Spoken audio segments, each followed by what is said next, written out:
Buenas tardes, queridos televidentes. Nos encontramos en el noticiero Católica. En el día de hoy estaremos hablando un poco más respecto al carbón. El carbón es uno de los elementos más importantes e interesantes, puesto a que gracias a este es que tenemos la posibilidad de habitar en este planeta porque nos da la calor necesaria para poder sobrevivir. Llevando más al fondo el tema del carbón, nos encontraremos con dos ciclos, que es el ciclo biológico y el ciclo geológico, el cual nos estará explicando mi compañera Yuri y Juliet. Buenas tardes, Yuli. Buenas tardes, Lina. Así es, el día de hoy yo les voy a explicar de qué se trata el ciclo biológico del carbono. Este ciclo empieza cuando el carbono entra a todas las redes tróficas por medio de los autótrofos definidos a mano derecha. Esos autótrofos capturan el dióxido de carbono del aire y lo convierten en compuestos orgánicos, como la glucosa. Por otra parte, están los heterótrofos definidos a mano izquierda. Estos heterótrofos se consumen estos compuestos orgánicos y de esta manera es como el carbono orgánico pasa a través de las redes tróficas. La pregunta de un televidente dice, luego de este proceso, ¿cómo regresa el carbono a la atmósfera o al océano? Pues mediante la respiración celular, los autótrofos y heterótrofos se encargan de liberar CO2 a la atmósfera.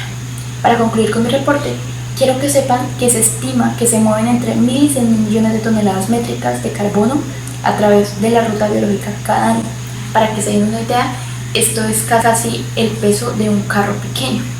Y también quiero que tengan en cuenta que las 4 reservas de carbono son la atmósfera, la biosfera, los océanos y los sedimentos.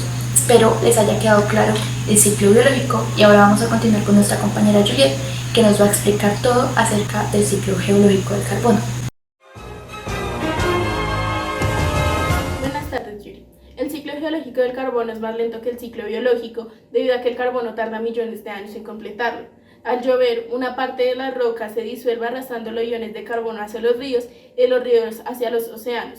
Estos iones de carbono se combinan con iones de calcio, formando carbonato de calcio, que es el componente que usan los organismos para formar sus conchas. Al morir estos organismos, sus conchas caen al suelo, formando rocas sedimentarias. Estos sedimentos carbonatados del fondo oceánico se hunden bajo la tierra en un proceso de subducción, donde una placa se mueve sobre otra, formando dióxido de carbono. Este dióxido de carbono es liberado a la atmósfera por medio de erupciones volcánicas y de respiraderos hidrotermales, completando una parte de este ciclo.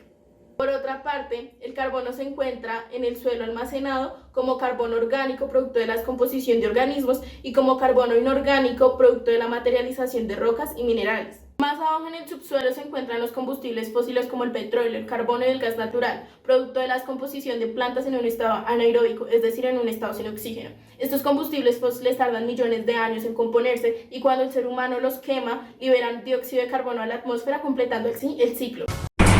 Bueno, teniendo en cuenta los dos ciclos que acabaron de explicar mis dos compañeras, iremos directamente con nuestro compañero Jesús Peralta, que nos estará explicando qué tan impactante es el carbono en la Tierra y qué tan perjudicial es. Y luego nos estaremos viendo con nuestra compañera Caterina Valle, que nos estará explicando el exceso de carbón y una de las soluciones para este problema. Buenas tardes, Lina. Como tú lo dijiste, a mí me toca el impacto de carbono o dióxido de carbono en el planeta. El dióxido de carbono es uno de los gases más contaminantes que existen a nivel medioambiental. Actualmente, muchas de las actividades humanas que se realizan en el día a día generan CO2, el cual está produciendo el calentamiento global. El dióxido de carbono se consigue en dos fuentes, las fuentes naturales y las fuentes antropogénicas. Las fuentes naturales son aquellas que no generan un impacto, las cuales pueden ser o la respiración animal o las erupciones volcánicas, entre otras. Las fuentes antropogénicas son aquellas que están generando un impacto en el ambiente y lo están contaminando, como lo son los procesos industriales, la quema de residuos o desechos y la deforestación. Con esto quiero tocar tres de los principales impactos que genera el dióxido de carbono o el carbono en el medio ambiente. El primero es el que todos conocemos, que es la contaminación, la cual se produce por el transporte público o las actividades que hace el ser humano en el día a día. La segunda sería el calentamiento global o el efecto invernadero. Como muchos saben, el efecto invernadero es el que permite la vida en este planeta, pero con el exceso de CO2 en la atmósfera, este produce un calentamiento global y un impacto ambiental. Al producirse un impacto ambiental, cambian muchas cosas en el medio ambiente, como lo pueden ser sequías, inundaciones o una subida del nivel del mar. Por último, quedaría el CO2 en el océano. Este lo acidifica y daña o destruye fauna y flora del medio ambiente. Ahora pasaremos con mi compañera Caterina. Buenas tardes. Hoy voy a hablarles del exceso de carbono en la atmósfera de la Tierra, donde principalmente se encuentra como gas dióxido de carbono. La concentración de CO2 en la atmósfera es de aproximadamente 800 gigatoneladas de carbono. La concentración de este y otros gases que también tienen carbono, como por ejemplo el metano, ha aumentado en los últimos años y en las últimas décadas, contribuyendo al calentamiento global.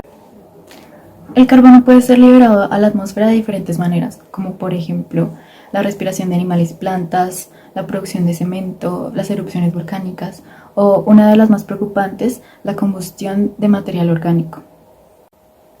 Quemando combustibles fósiles como el carbón, el petróleo y el gas natural, se libera carbono que ha sido acumulado en la geósfera por más de miles de años, en donde se estiman entre 4.000 y 10.000 gigatoneladas que no figuran en el ciclo rápido del carbono.